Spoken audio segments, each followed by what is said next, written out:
Bismillahirrahmanirrahim. Assalamualaikum warahmatullahi wabarakatuh. Perkenalkan, nama saya Deka Ferdianto. Saya merupakan mahasiswa Universitas Persada Indonesia (YAI), jurusan Ilmu Komunikasi Public Relation. Kali ini saya akan menjelaskan tentang pengaruh pandemi COVID-19 terhadap perekonomian masyarakat kelas bawah.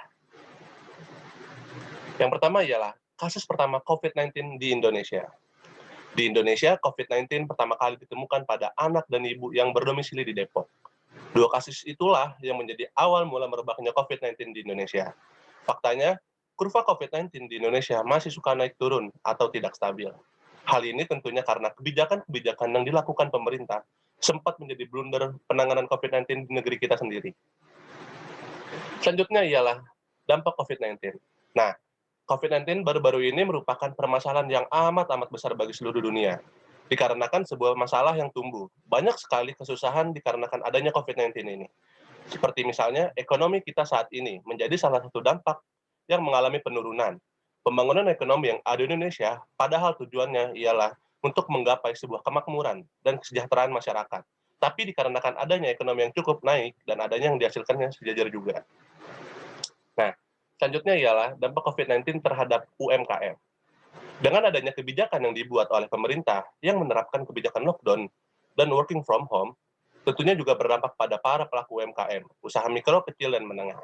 Nah, hal itu terjadi karena banyak masyarakat yang takut terpapar dengan virus corona itu sendiri, dan menyebabkan pedagang-pedagang mengalami jumlah pembeli. Karena para konsumen yang biasanya jajan di luar dan konsumtif membeli makanan di luar, sekarang lebih memilih untuk masak di rumahnya masing-masing. Dan mereka juga lebih bisa mengetahui untuk kebersihan makanan yang mereka buat. Nah, UMKM merupakan sektor yang paling terpuruk selama pandemi COVID-19 ini. Nah, selanjutnya ialah UMKM. UMKM memiliki peran yang sangat penting di Indonesia. Berdasarkan data dari Kementerian Koperasi Usaha Kecil Menengah atau Kemenkop UMKM, jumlah usaha mikro Indonesia adalah 62.106.900 usaha. Cukup banyak. Nah, selanjutnya ialah usaha kecil sebesar 757.090 usaha. Sedangkan usaha menengah 58.627 usaha. Dan yang terakhir ialah usaha besar sebanyak 5.460 usaha.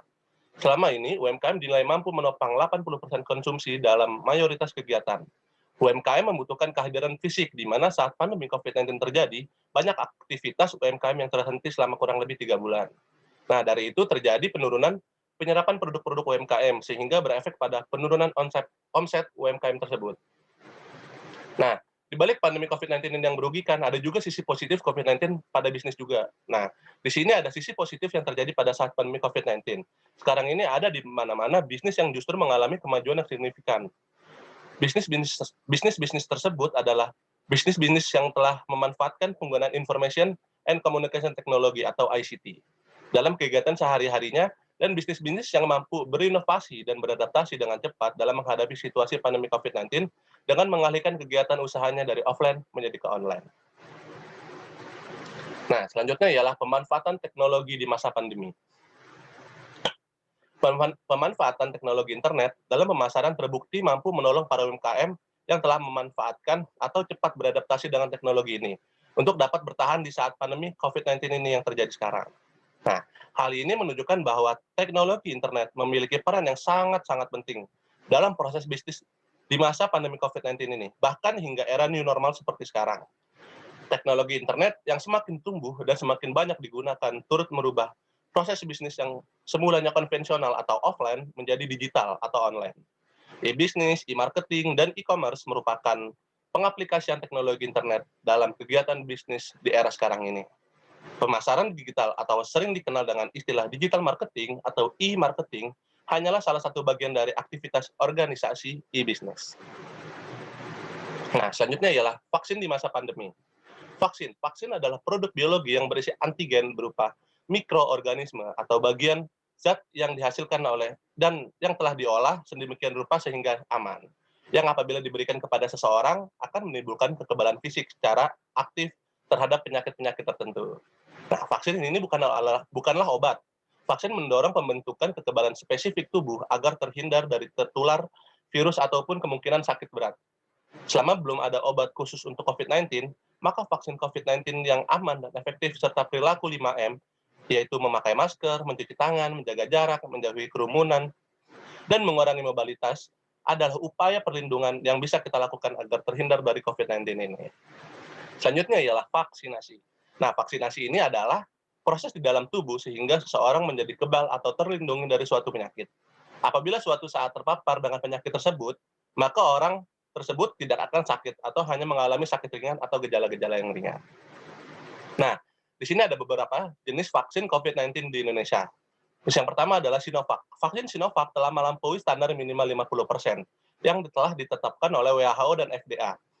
Vaksin ini juga sudah mendapatkan izin penggunaan darurat atau Emergency Use of Authorization atau EUA dari BPOM, serta sertifikasi halal dari Majelis Ulama Indonesia atau MUI.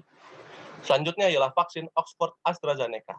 Nah, efikasi vaksin dari Oxford AstraZeneca tidak jauh berbeda dengan vaksin Sinovac.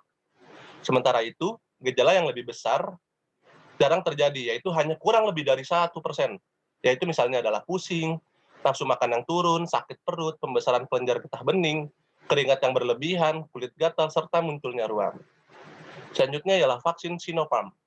Nah, cara kerja vaksin Sinopharm sama dengan vaksin Sinovac. Vaksin ini juga telah melewati uji klinis fase 3 dan mendapatkan izin penggunaan darurat dari otoritas kesehatan di China dan Arab Saudi. Sejauh ini pemberian vaksin Sinopharm aman dan tidak menimbulkan efek yang samping yang serius. Nah, selanjutnya ialah masih jenis-jenis vaksin juga. Selanjutnya ada vaksin Moderna. Yang membedakan vaksin ini dengan ketiga vaksin di atas tersebut adalah bahan dasar yang digunakannya.